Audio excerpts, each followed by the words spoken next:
After witnessing his father's failure in preserving the family name and power, and enduring humiliation during his childhood and youth, Tywin Lannister made the decision to step up and restore House Lannister's reputation, raising the Lion Banner as a symbol of fear and power. He pursued this task with unwavering determination. The alignment between his attitude and behavior shaped a dependable, strong, and formidable character. And I think this self-made character deserves to sit on the Iron Throne more than anyone else.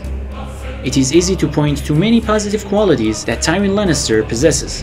However, he also made some generic mistakes that ultimately led to his death and put an end to his era of power.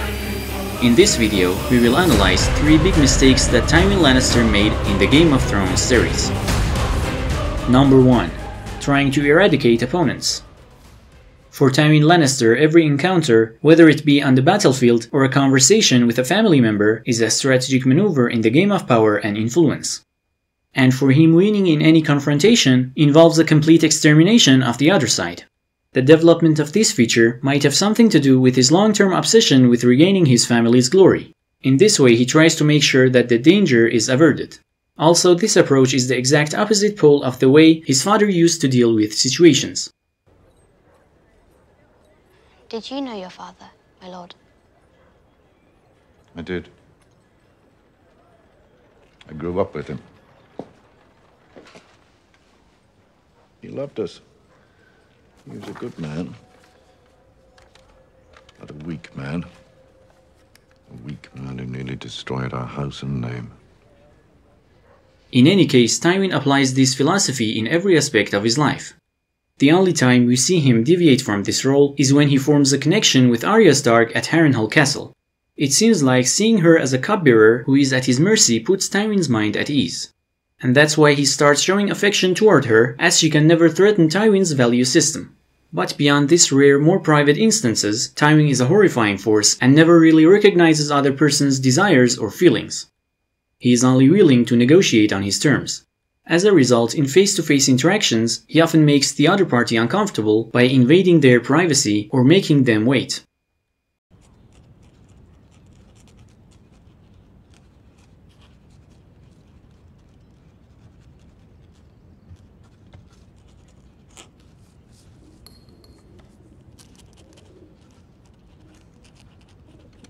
On numerous occasions, you can observe how he terrifies people by raising his voice, fixing his gaze on them, or issuing threats. Now you might wonder how dominating others can be seen as a disadvantage. When you evoke antagonism in others, it makes it highly unlikely for them to cooperate with you. In fact, they might go out of their way to do the exact opposite. Like when Tywin asked Tyrion not to bring Shae to the capital with himself or to impregnate Sansa Stark. We also see the same pattern with Jaime and Cersei. And really, no one is as unhappy with his children as Tywin. His absolute dominance, while impressive, necessitates his constant supervision.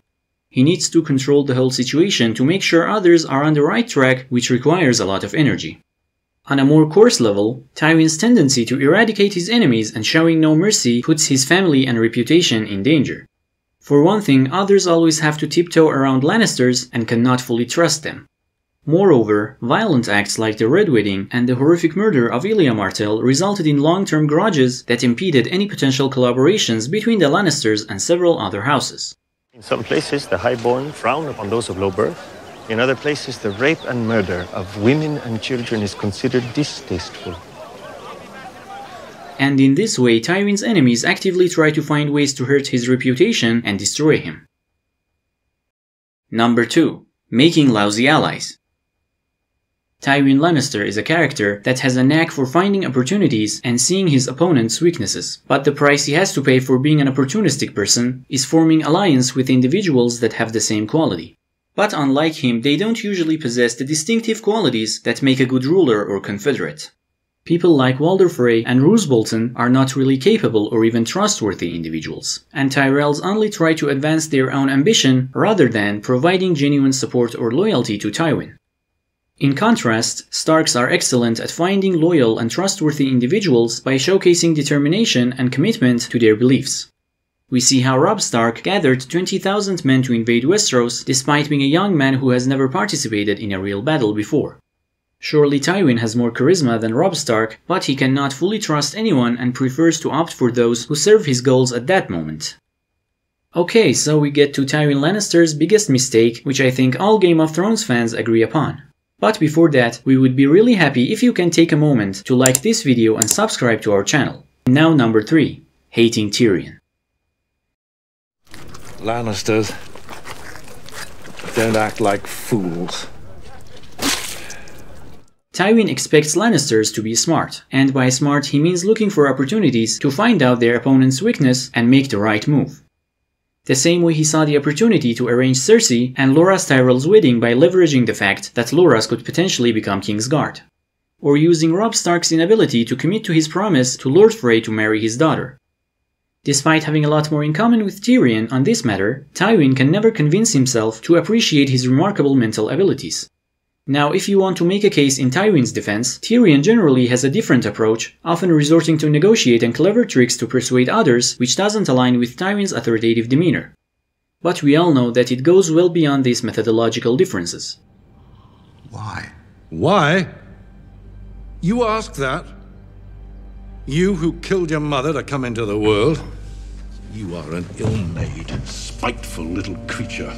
Tywin's loathing stems from reasons that are for the most part out of Tyrion's control, like the fact that his mother died giving birth to him or that he's a dwarf. We can acknowledge that Tywin raises valid concerns about Tyrion's errors, including his proximity to prostitutes and potentially exploitative individuals like Bronn, which can be sources of vulnerability. But Tyrion's preference of choosing this type of companions is most likely due to the rejection he has felt his whole life from his father. Whatever the reasons, not using Tyrion's intellectual resources and abusing him is undoubtedly the worst mistake that Tywin made, which eventually led to his death.